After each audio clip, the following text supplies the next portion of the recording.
তুই ভাবিস না, তোর বাবা যখন তোকে কথা দিয়েছে তখন তোর কিচ্ছু হবে না। তাহলে মহাগৌরী, তোমার অর্পিতা ম্যাম এখন সাসপেন্ডেড। আর এই অর্পিতা ম্যামের অনুপস্থিতিতে এই থানায় ইনচার্জ কে জানো? কে বলো তো? আমি, সুজয় রক্ষিত। কষ্ট হচ্ছে না? খুব দিচ্ছ বাবা, ভয় লাগছে, খুব ভয় লাগছে কিন্তু। হ্যাঁ, আগের বার তোমাকে যখন এই পিজু দত্তের কেসে অ্যারেস্ট করেছিলাম না, তোমার অর্পিতা ম্যাম নিজে দায়িত্ব নিয়ে তোমাকে লকআপ থেকে বার করেছিল, মনে আছে? Have you gone mad Sujoy? তুমি মহাগৌরীকে বাড়ি থেকে তুলে নিয়ে চলে এলে। ও কিন্তু আমাদের ডিপার্টমেন্টেরই একজন। লকআপটা খোলো। কিন্তু এইবার তোমায় কে বাঁচাবে? আমার জন্য আপনাকেও শাস্তি পেতে হলো ম্যাম। আপনার কাছে যে আমার ক্ষমা চাওয়ারও মুখ নেই। আমি এর জন্য নিজেকে কোনোদিন ক্ষমা করতে পারবো না।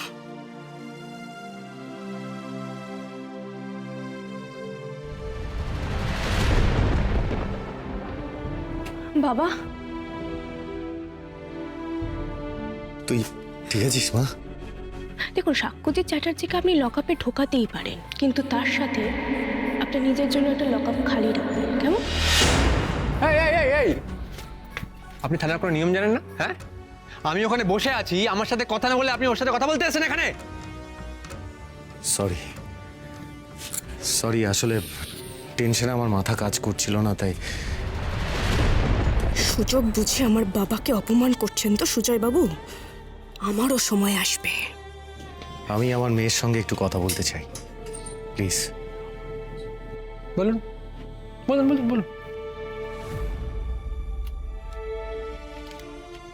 মহাগৌরী, তুই একদম চিন্তা করিস না, কিচ্ছু হবে না।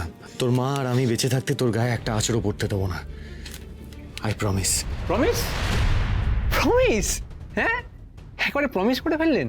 কিন্তু সব প্রমাণিত ওর এগেনস্টে, মানে ওর তো বাঁচার কোনো রাস্তাই নেই। আর সেটা হলে বোধহয় সবচেয়ে বেশি আপনি আনন্দ পাবেন, তাই তো? হ্যাঁ, আমি তো পুলিশ, ক্রিমিনালদের শাস্তি পেয়ে দেখলে আমার বেশ আনন্দই হয়। আমি শুধু ভাবছি যে আপনি কেমন বাবা। সুজয় বাবু, আপনি আমার বাবার সাথে এভাবে কথা বলতে পারেন না। বাবা? তোমার বাবা তো আবার বজরংবলীর দূত, তাই না? মানে তুমি যেখানে কোনো বিপদে পড়ো তোমার বাবা তোমাকে হেল্প করতে সেখানে পৌঁছে যায়। স্যার, আপনি কি ভাবছেন যে আবার বজরংবলীর দূত সেজে আপনি ওকে এখান থেকে নিয়ে যাবেন? পারবেন না। আর এবারও যদি আপনি নিজের হাতে আইন তুলতে চান তাহলে আমি কিন্তু আপনাকে ছাড়ব না। স্টপ ইট সুজয় বাবু, সেদিন জেজের বাড়ির মাঠটা কিন্তু ভুলে যাবেন না আপনি। আর এই যে সিসিটিভি ফুটেজ পাওয়া গেল না, আর এটা যে আমাকে ফাঁসানোর জন্য, সেটা আমি খুব ভালো করে জানি। হ্যাঁ, আচ্ছা, আপনি এবারে আসুন।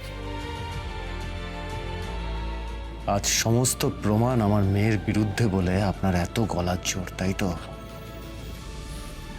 যেদিন আপনার বিরুদ্ধে আমি প্রমাণ পাবো সেদিন আপনার চোখের সামনে আমার মেয়েকে এখান থেকে নিয়ে যাব, কেউ কিচ্ছু করতে পারবে না। আর একটা কথা মাথায় রাখবেন,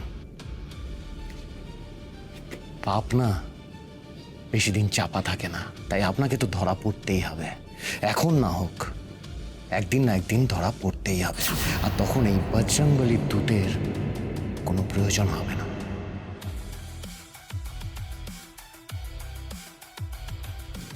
মা, তুই ভাবিস না, তোর বাবা যখন তোকে কথা দিয়েছে তখন তোর কিচ্ছু হবে না।